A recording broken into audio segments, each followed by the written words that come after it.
So I'm going to start. I have 3 yolks. All right. Here. So Spätzle, let's talk about what that is first. It's sort of like a German pasta? I guess Yes, a German milk/egg noodle. Okay. It's Spätzle, Spätzle, Spätzle are 3 different ways that you can actually say it. It does take a little root in Pennsylvania Dutch. Of course. And German, obviously. So it's kind of nice when you think about the history of local cuisine. You try to pair that in there a little bit. That's cool. So we're just going to start. I have 3 egg yolks, 3 eggs. We have 2 cups of milk right here. It's almost like a dumpling batter, more than a traditional pasta batter. That's exactly right. All right, so from here, I'm going to put about 1 tablespoon of salt in there. So a good amount of salt. A good amount. I have a little whole grain mustard. Nice. Not something you typically see in a Spätzle. Yeah, and I think it's this is a great vessel to kind of get different flavors. Sure. And it comes out. It's really nice. It's a great way to kind of accent a dish. Yeah.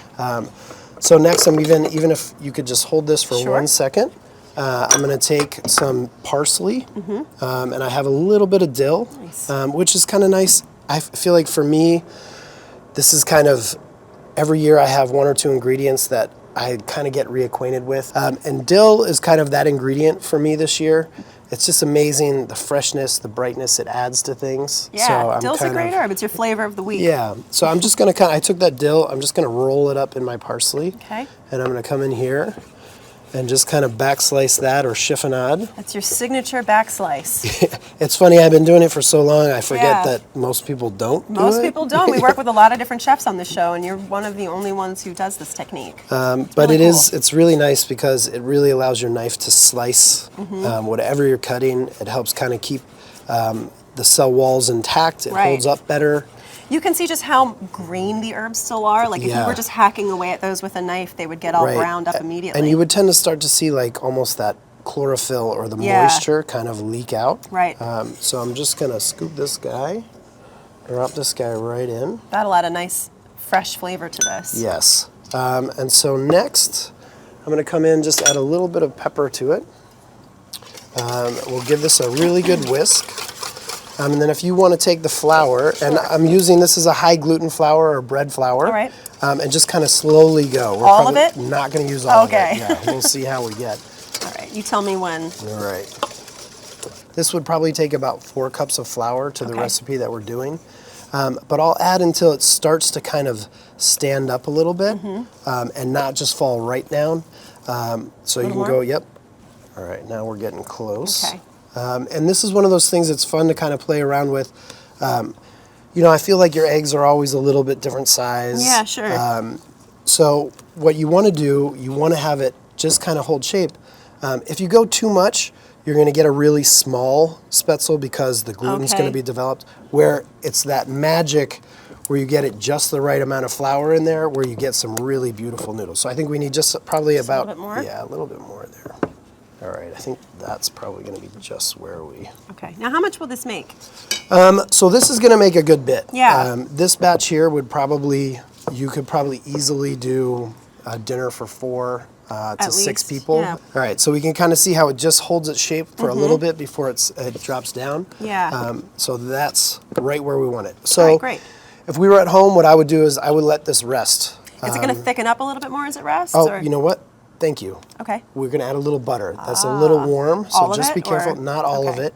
And it's kind of interesting. Stop right there. It's amazing what the butter does at the end because it actually kind of tightens up. So you want to add the butter after you've already mixed it? Pretty much when you have it done. And that also helps incorporate the rest of the flour. Okay. And kind of brings it all together. Yeah, you can see how it's changed the texture. Yeah, it's a little see glossier. how it's like a little glossier, right. and it kind of almost like thickens up just a touch. Yeah. All right. So from now, we're just going to let this sit. Okay. If you're at home, this could rest an hour to 2 hours, and that just helps. Just like any pasta, it helps the gluten relax a little bit. Could you make this in advance, like the night before? You could, and there's 2 different ways. You could probably do the batter the night before if you wanted to, but what I would do is make it, let it rest for an hour, and then we can cook it off. Okay. and shock it, and then you're ready to go. You toss it with a little bit of oil. So then you can save that for a few days if you want. And then as when we cook it, when we reheat it, you'll see we use a little bit of brown butter to kind of crisp it up, and it comes out really nice. That sounds great. So we're gonna let that rest. So next, we have a perforated hotel pan. Got it. All right, and we're gonna slide that right on top. One of the things that I do is I have another hotel pan underneath it because it can be very messy. Okay. If you would just grab that spatula for me over there. This one here? Yep. So I do also have this off the heat. A lot of times someone will put it on this and then get sidetracked. Oh, okay. Then when you dump your spätzle into it, it'll actually just cook right to it because it gets that makes too sense. hot. Yeah. So I'm going to come in here. Slide this. You probably have to guy work in. pretty quickly then. Yep, this is definitely a little bit faster. Okay. I guess, but the dough's thick enough, it's just not immediately sliding through. Right, and we're not, so far we have none that has slid through, All right, just to kind of give you an idea. All right, so from here, I'm just going to use a bench scraper and kind of work my way. This is such a cool technique. Back and forth.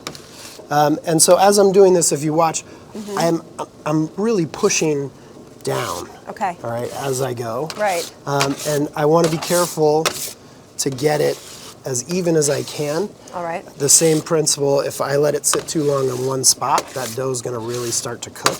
Right. Well, you're really angling the pastry cutter down. Yes, and that's almost kind like of spackle. right. And well, it's funny, you can actually buy like a plastic spackling. Oh, really? That works a little bit better than the metal bench scraper. All right, so once we get that all through, now we're just going to come in here. You have your trusty hotel pan right. Wow, look at all nearby. that. That's so cool. All right. I'm just going to come in and I'm going to gently stir this guy. All right. How long do these take to cook? So pretty much it's similar to a gnocchi that once they float, you're pretty much ready to go. So that's it. That was really fast. Yeah. So you're going to shock these. Yeah.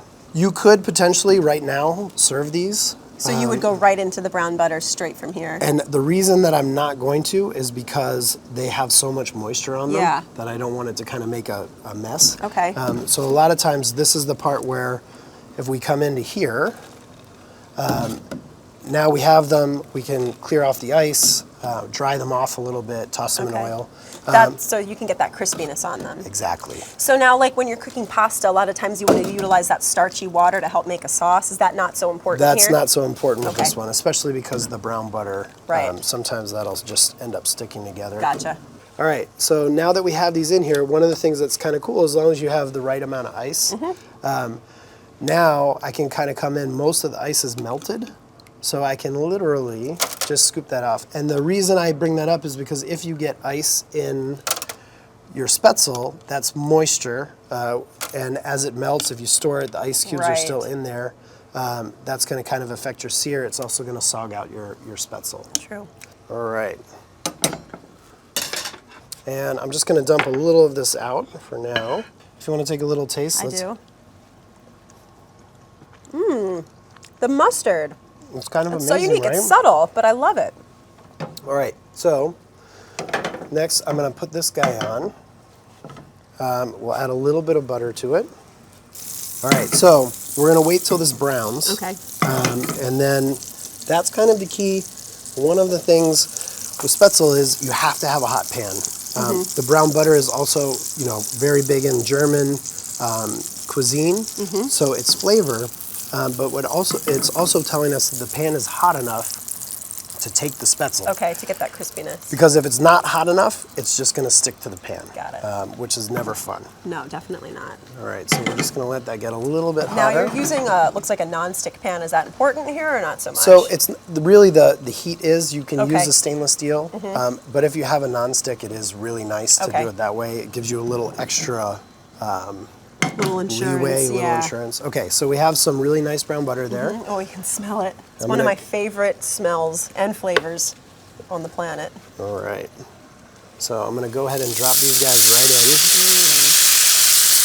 So at first, I'm just going to do a little shimmy there. Okay. So you want it kind of to sit for a little bit. Yeah, what I like to kind of do is almost get a little caramelization on that one side, just because we do have some moisture that's still in there.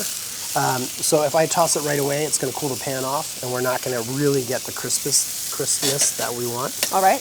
Our spätzle is really looking very looks nice and We're getting toasty. some nice color there.